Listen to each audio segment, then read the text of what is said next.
Bapa kami di dalam kerajaan sorga, kami sangat bersyukur, kami sangat berterima kasih. Hari ini Engkau izinkan kami sekali lagi di tengah-tengah pekan ini kami boleh berkumpul bersama.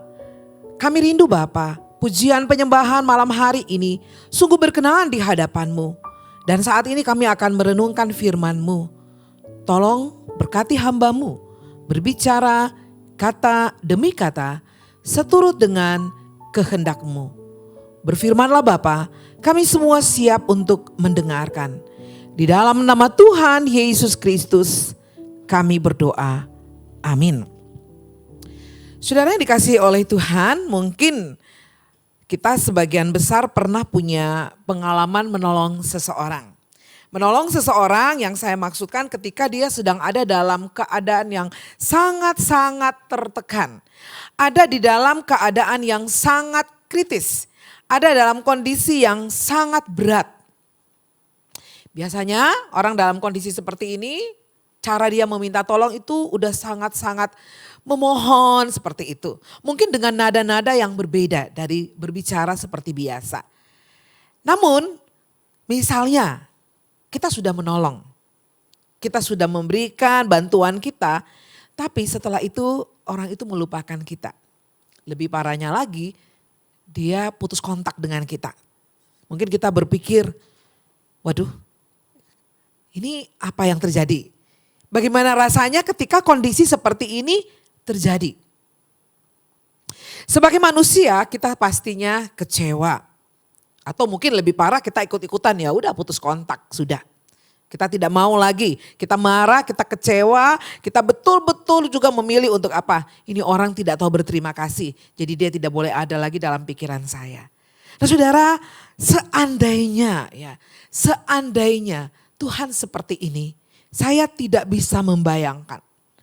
Saya tidak bisa membayangkan apa yang akan terjadi dengan manusia jika Tuhan seperti kita. Yang sulit sekali untuk memaafkan, untuk menerima orang-orang yang sudah begitu menyakiti kita. Apalagi ketika dalam kondisi kritis mereka datang kepada kita. Dalam kondisi tertekan mereka datang kepada kita. Mungkin kalau Tuhan seperti itu, kita tidak ada sampai hari ini. Gereja tidak akan ada di muka bumi ini. Nah saudara yang dikasihi oleh Tuhan, saya ingin hari ini kita akan sama-sama merenungkan firman Tuhan. Dari Keluaran pasalnya yang kedua, ayat 23 hingga ayatnya yang ke-25. Saya ingin kita akan membaca ayat-ayat ini, saya akan memimpin, saudara silahkan membuka Alkitab saudara, kita baca bersama-sama. Keluaran pasal 2 ayat 23 sampai ayat 25. Saya ingin saudara walaupun di rumah ataupun sedang dalam perjalanan, mari kita membaca 3 ayat ini bersama-sama. Musa diutus Tuhan. Lama sesudah itu matilah Raja Mesir. Tetapi orang Israel masih mengeluh karena perbudakan. Mereka berseru-seru karena perbudakan itu dan teriakan mereka minta tolong sampai kepada Allah. Allah mendengar rintihan mereka. Lalu ia mengingat perjanjiannya dengan Abraham, Ishak dan Yakub.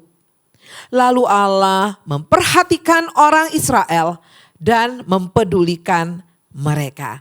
Demikian jauh adalah firman Tuhan kepada kita hari ini.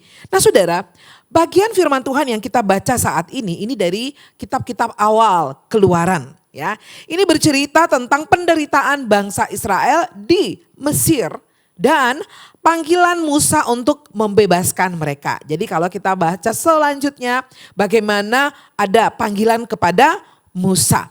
Nah 3 ayat pertama yang dari kita baca di bagian ini ya, di bagian bagaimana penderitaan mereka kembali membuat mereka teriak, kemudian Musa akan dipanggil untuk diutus. 3 ayat ini menjadi jembatan penting. Sesungguhnya 3 ayat yang tadi kita baca menjadi jembatan yang penting antara masa penindasan dan tindakan penyelamatan dari Tuhan. 3 ayat ini saya ingin kita lihat satu demi satu. Nah saudara, di ayatnya yang ke-23. Nah dari ayat 23 ini kita akan tahu bahwa penindasan terhadap bangsa Israel ini ternyata berlanjut. Berlanjut bahkan setelah kematian Firaun yang kemungkinan besar adalah orang yang memerintahkan perbudakan tersebut. Dia sudah mati tapi ternyata penindasan terus terjadi, terus dirasakan oleh orang-orang Israel. Nah saudara, di dalam penindasan ini saudara, inilah kenapa mereka kemudian berteriak. Mereka kemudian dikatakan berseru kepada Tuhan. Mereka berteriak meminta pertolongan kepada Tuhan. Nah saudara yang dikasihi oleh Tuhan, saya ingin kita sama-sama melihat beberapa hal di sini. Menarik sekali bahwa di ayatnya yang ke-23 ini ya, kita mungkin sama ya dengan kita sebagai orang tua. Nah kalau kita sebagai orang tua kadang-kadang gini. Kita panggil nih anak kita. Panggilan pertama nadanya masih sopan gitu ya. Nadanya masih penuh kesabaran. Panggilan 1, 2 oke lah. Ketika mereka tidak datang-datang. Ketika mereka tidak dengar-dengar. Mereka tidak beri teriak atau mungkin mereka tidak menjawab kita. Maka biasanya teriakan kita menjadi sangat kencang. Teriakan kita nadanya sudah tidak bisa lagi tertahan. Langsung do tinggi. Nah saudara yang dikasihi oleh Tuhan, Israel mereka dikatakan apa? Mereka teriak kepada Tuhan. Ini artinya apa? Mereka sudah sangat tidak tahan lagi dengan penderitaan, dengan perbudakan, dengan penindasan yang mereka alami di tanah Mesir. Nah saudara yang dikasihi oleh Tuhan, kalau kita melihat di sini ya, kata teriak yang dipakai sesungguhnya, kata teriak yang dipakai,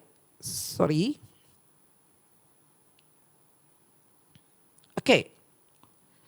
Ya, mari kita lihat ya. Kata teriak yang dipakai di sini saudara adalah dari kata Ibrani itu dia pakai sa'ak. Sa'ak, seperti itulah bacanya ya. Nah dalam konteks ini sebenarnya kalau kita lihat ini sama dengan apa? Berseru dengan keras. Jadi bukan panggilan yang biasa-biasa saja. Berseru dengan menjerit. Tetapi juga kata ini seperti apa?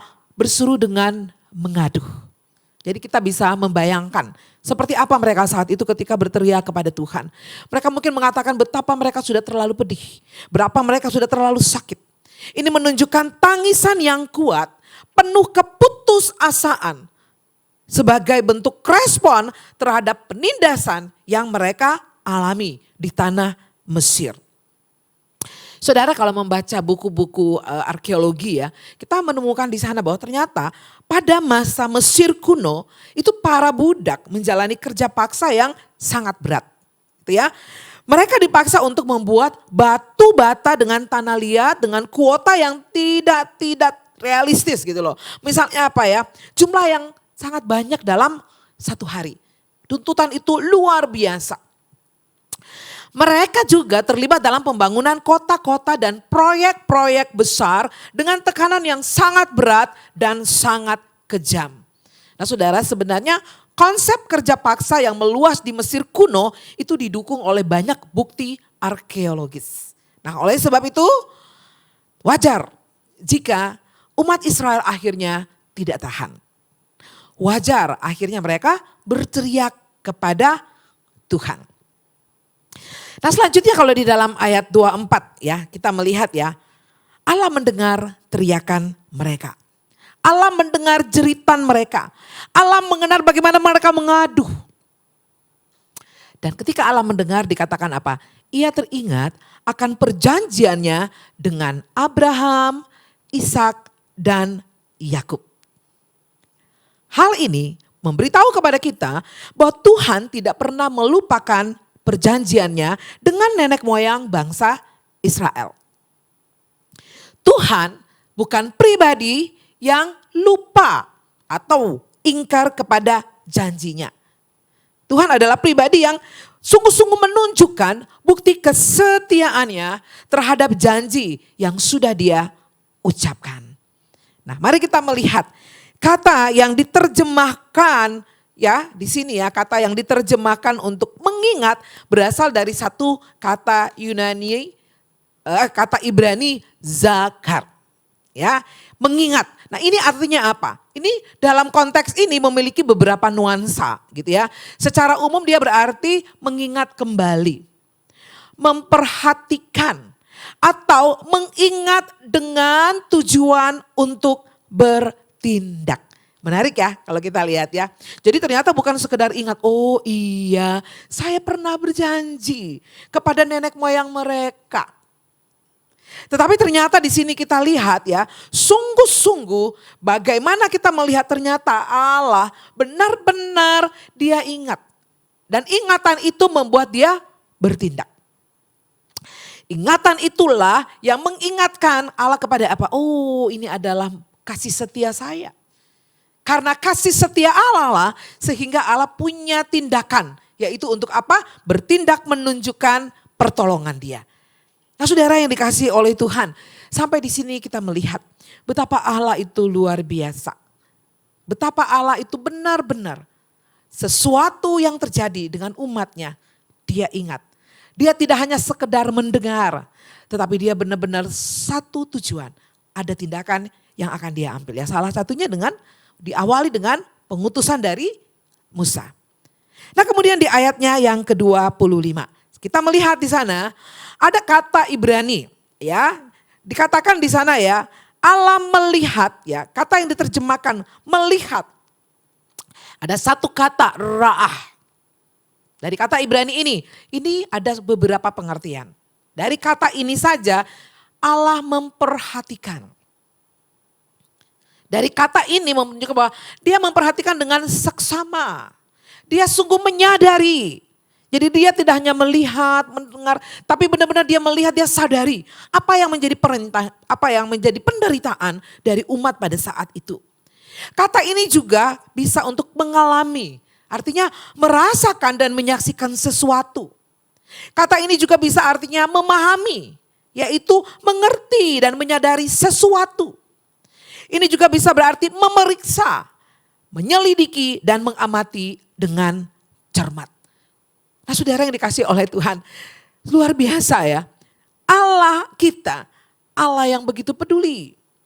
Jadi Allah ketika mendengar jeritan, teriakan umat Israel, dia kemudian memperhatikannya dengan sangat saksama. Dan dia adalah Allah yang sangat menyadari, memahami, merasakan, dan dia menyaksikan sesuatu di sana.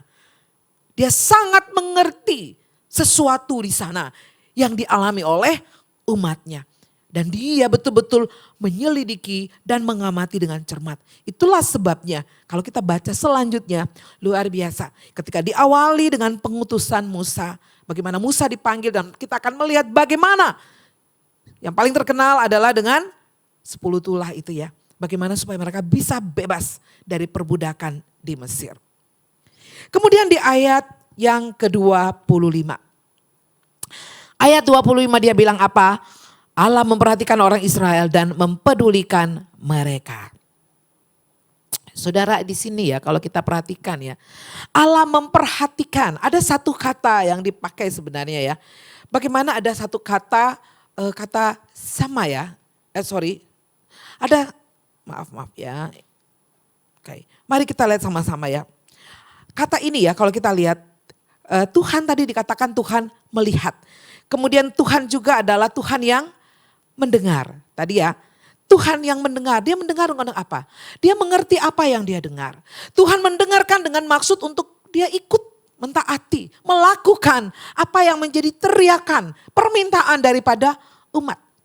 Kemudian Allah memperhatikan, Allah menanggapi, dia merespon apa yang dia dengar. Itulah sebabnya kita mengerti bagaimana prosesnya. Nah, saudara yang dikasihi oleh Tuhan, kalau kita melihat bagian-bagian ini, kita akan sungguh mengerti. Seperti apa Allah itu? Seperti apa Allah yang berjanji? Ada seorang sarjana teologi dalam PL, Paul R. House, dia mengatakan seperti ini. Kata melihat, memperhatikan, menjelaskan bahwa Allah menunjukkan bahwa dia terlibat secara aktif dalam situasi umatnya. Ini adalah awal dari tindakan pembebasan Allah terhadap umatnya. Atau panggung bagi tindakan pembebasan umat Israel. Boleh dikatakan ini awalnya. Allah akan mulai melakukan tindakan Dia. Allah akan mulai melaksanakan apa yang menjadi rencananya bagi umatnya. Nah saudara yang dikasihi oleh Tuhan, sampai di sini apa implikasi teologis yang bisa kita lihat sama-sama dari perenungan kepada kita pada malam hari ini. Saudara yang dikasihi oleh Tuhan, kita akan memahami dari ketiga ayat ini bahwa Allah kita adalah Allah yang berdaulat atas segala sesuatu, termasuk atas penderitaan. Dia adalah Allah yang sungguh-sungguh mengerti penderitaan bangsa Israel. Artinya kita sepakat bahwa penderitaan Israel di Mesir itu bukan terjadi di luar kehendak Allah, melainkan itu bagian dari rencana Allah untuk menyatakan kuasanya menyelamatkan umatnya. Kemudian hal yang kedua kita melihat dari bagian ini bagaimana perjanjian Allah dan kesetiaannya. Allah kita ini bukan sekedar mengingat perjanjian yang diketahui umat Israel. Enggak. Tapi Dia adalah Allah yang sudah berjanji kepada nenek moyang mereka, Abraham, Ishak dan Yakub. Tetapi Dia adalah Allah yang menggenapi. Dan luar biasa saudara, ketika hari ini kita sedang ada dalam minggu-minggu Prapaskah, kita diperhadapkan dengan pembacaan ini, maka kita ingat bagaimana Allah sejak zaman dahulu kala adalah Allah yang sama sampai kepada kehidupan manusia hari ini. Kehidupan saya dan saudara hari ini, Dia adalah Allah yang tidak pernah lupa dengan janji. Janji penyelamatannya, Dia tidak pernah lupa. Dan kita tahu bagaimana janji Allah itu digenapi di dalam Kristus. Dengan memberikan anaknya sebagai korban penebusan dosa. Kita melihat kesetiaan Allah pada janjinya adalah inti dari berita Injil sesungguhnya. Allah setia pada janjinya. Allah menepati janjinya. Allah mendengar teriakan-teriakan kita. Ketika kita diperbudak oleh dosa. Allah mendengar dan Dia adalah Allah yang bertindak. Kemudian selanjutnya. Allah mendengar dan merespon doa. Dari bagian ini kita juga belajar saudara-saudara. Bahwa kita punya Allah adalah Allah pendengar doa yang penuh dengan kasih. Dia adalah Allah yang sungguh-sungguh di dalam anaknya Kristus. Maka kita katakan apa? Kita punya seorang imam besar yang sangat berempati dengan kelemahan kita. Yang sangat berempati dengan dosa-dosa kita. Yang sangat berempati melihat apa yang menjadi tekanan. Yang membuat kita begitu menderita. Dan tidak ada penderitaan yang lebih besar selain diperbudak oleh dosa. Saudara, penderitaan karena dosa semestinya lebih berat daripada penderitaan perbudakan di Mesir. Karena perbudakan dosa membawa manusia kepada penghukuman kekal. Maka bersyukurlah Allah mengasihi kita. Kita punya imam besar yang sungguh-sungguh sudah mengambil alih segala pengorbanan itu. Supaya kita ditebus dan kita dibawa kepada Allah. Yang keempat adalah apa? Pembebasan dan penebusan. Nah saudara, kita melihat di sini bahwa Keluaran adalah kisah tentang pembebasan dan perbudakan. Nah di sini kita menyaksikan bersama-sama bagaimana ketika Allah sungguh-sungguh bertindak. Ini menjadi pola yang kita lihat juga untuk pembebasan kehidupan rohani kita di dalam Kristus. Melalui kematian, melalui kebangkitannya, maka penebusan dalam Kristus menggenapi semua rencana Allah. Pembebasan ini digambarkan betul-betul dalam kitab Keluaran. Yang terakhir saudara, dari bagian ini kita belajar tentang kasih karunia Allah. Tindakan Allah yang menyelamatkan bangsa Israel adalah tindakan kasih karunia. Karena apa? Mereka adalah orang-orang berdosa. Sama seperti kita. Yang tidak pantas. Tetapi Allah kasihi. Allah menyelamatkan mereka. Karena itu saudara, sama dengan kita. Keselamatan di dalam Kristus sepenuhnya merupakan kasih karunia Allah. Melalui iman kepada Kristus. Bukan karena perbuatan baik kita, namun sesungguhnya tidak ada kebaikan satupun dalam hidup kita yang membuat saudara dan saya layak untuk mendapatkan kasih karunia-Nya. Tapi luar biasa, kasih Allah nyata dalam kehidupan kita. Seorang pendeta, penulis dan pengajar Tim Chester dia katakan seperti ini. Salib adalah ekspresi tertinggi dari kasih Allah yang menunjukkan kebesaran kasih-Nya. Salib saudara. Ketika saudara dan saya memandang kepada salib Kristus, maka disitulah kita menyadari betapa hinanya kita, betapa kotornya kita. Tapi dikasihi. Allah berbelas kasihan kepada saya dan saudara. 3 ayat dari Keluaran 2 ayat 23 sampai 25 ini memberikan kepada kita wawasan tentang karakter Allah yang berdaulat, Allah yang setia, Allah yang penuh dengan kasih karunia-Nya. Karena itu saudara, ketika hari ini kita diantar dengan tema Remember Me, sesungguhnya saudara, kita kembali diingatkan. Di minggu-minggu Prapaskah ini saudara, mari kita ingatlah, kita ini hanya debu. Saudara dan saya ini bukan seseorang atau sesuatu yang sebenarnya pantas untuk mendapatkan pengampunan kasih karunia dari Allah. Karena kita sudah memilih untuk tidak taat kepada Dia. Tapi kasih karunia-Nya itu yang membuat saya dan saudara ada sampai hari ini. Yang membuat gereja ada sampai hari ini. Karena itu saudara, janganlah kita menjadi orang-orang, menjadi pribadi yang tidak tahu berterima kasih. Sama seperti kita yang di awal tadi saya katakan. Kita akan sangat marah ketika orang tidak berterima kasih dengan kebaikan pengorbanan yang kita berikan. Ketika hari ini kita diangkat dengan tema Remember Me. Saudara, mari kita ingat. Mari saudara dan saya sungguh-sungguh belajar melihat kepada diri kita. Siapakah saya? Kita perlu ingat bagaimana tindakan Allah di dalam kasih-Nya. Ketika kita mengingat kasih Allah, ambil komitmen untuk bertindak hidup sesuai dengan kebenaran-Nya. Dan melayani dengan maksud mulia.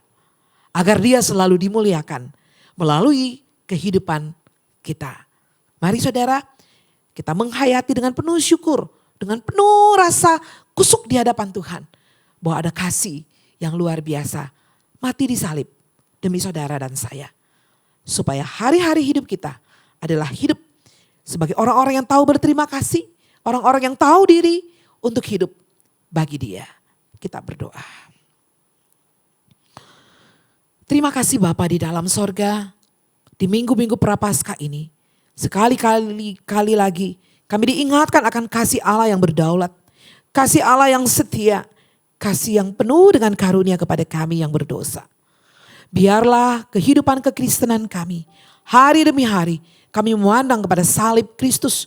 Dan kami ingat ada Engkau di sana yang berkorban demi keselamatan kami. Supaya kami tidak turuti hukum dalam penghukuman yang kekal. Tolong kami Bapa dengan Roh-Mu yang kudus. Untuk bisa hidup hari demi hari seperti yang Engkau kehendaki. Di dalam nama Tuhan Yesus Kristus kami berdoa. Amin.